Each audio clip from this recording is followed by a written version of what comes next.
Welcome back to Talk of the Town, and with us for this segment is Wyman Williams. And if you have lived in Commerce any time in the past quite a bit of time, then you have no doubt met Wyman Williams in one capacity or another. And Wyman is now the Director of Development for Texas A&M University Commerce, but of course was with Williams Chevrolet for a long, long time before that until fairly recently. And you moved here at 3. And right. Tell me the story about how your family happened to come to Commerce. Well, I was born in Dallas, and my family moved soon after that to Paris. My dad was a district sales rep for Chevrolet Motor Division, and after a few years he wanted to get off the road, and he had an opportunity to come here to Commerce to work in the Chevrolet dealership with J.L. Huffines Jr., and he did that for several years, thinking that he would move on back to Dallas where he came from. But as things worked out, he became a partner in the business, and then in 1979, he and I bought out his partner, and it became Williams Motors.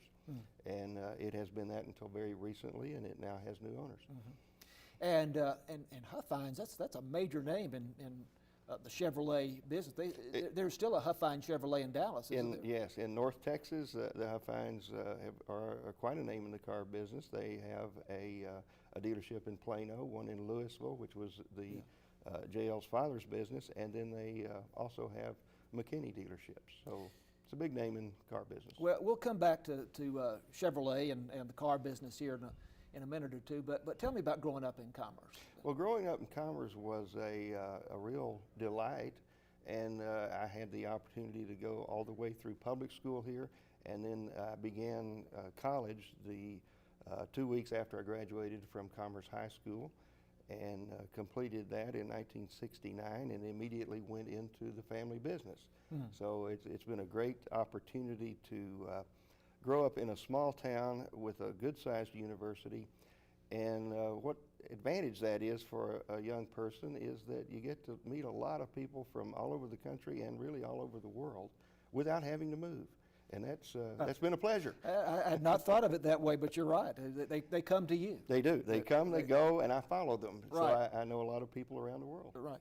How was Commerce different as you were a child growing up than it is today, and how was the university different when you were going to school? Well, the university, of course, was smaller. Something that was really different is that the majority of people who worked at the university lived here, raised their families here. I grew up with their children.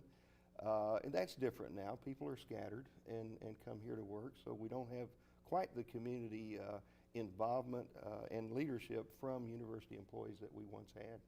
What was your major when you were in college? I majored in what was called general industries. It was in the old industrial education department, and it had a second major related to business, or it amounted to a second major in business. I enjoyed working with my hands, and I knew I was going to go into business, so that worked well for me. Any professors that you remember in particular? Oh my goodness, yes.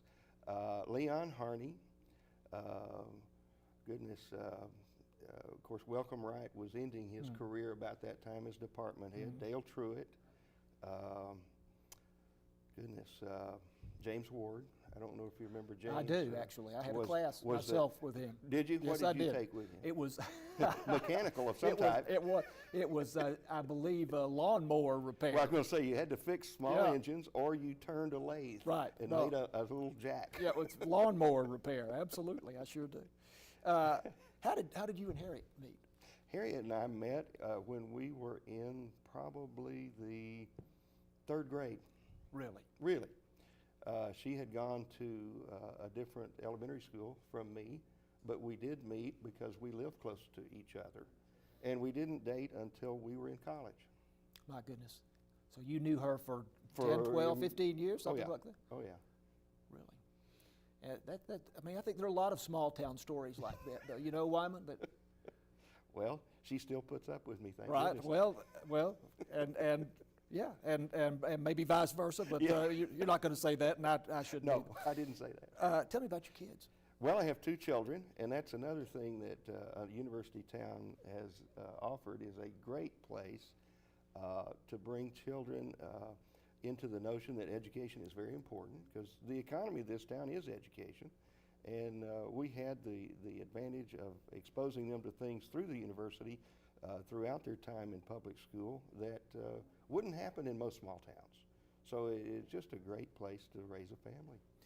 I know you're proud of your association with the university that goes way back, obviously, but before the time that you recently came to work for the university. We have a photograph here we want to put up that Wyman has provided to us, and we'll get it up here in a moment, because I know it's there. I know it's ready. There it is. There it is. Why don't you tell me what's happening there? Well, that was a very special moment. That was recognition that we got upon having been a part of benevolence related to our family business over a number of years. We were recognized by the university's foundation to be in the Heritage Society. And this is a result of annual giving over, goodness, 30 years. And it not a whole lot each year, but it stacks up and it makes a difference. And I was very pleased for us as individuals and as a business to be recognized as a long-term supporter of the university financially. And especially since that's what I do now, is ask others to do the same. Well, talk a little bit about that transition from the car business to raising funds for the university. It's been a pleasant transition in that I had the honor of serving on our university's foundation board for over 20 years as a member. And of course, we did fundraising through the foundation board. So to go into a paid position to do the same thing it was quite pleasant and not at all foreign to me. I certainly enjoy meeting people. I enjoy hearing their stories of what they have experienced through their time in college and then what they've done since then. And it's just been an amazing opportunity to get to know people.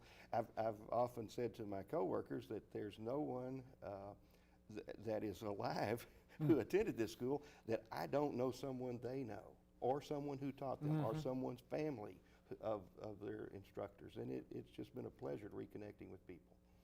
And are you getting a good reception as you call on folks to represent the university? I would say we would never have as much success as we would like in fundraising, but it's certainly coming along. We have a total of 4 people doing what I do, and it's neat. We've added 2 just in the last 3 months, and to have those additional people out visiting and bringing in stories and connections and networks, it's just amazing what success our former students have attained and how much we are going to gain by networking them together. Right.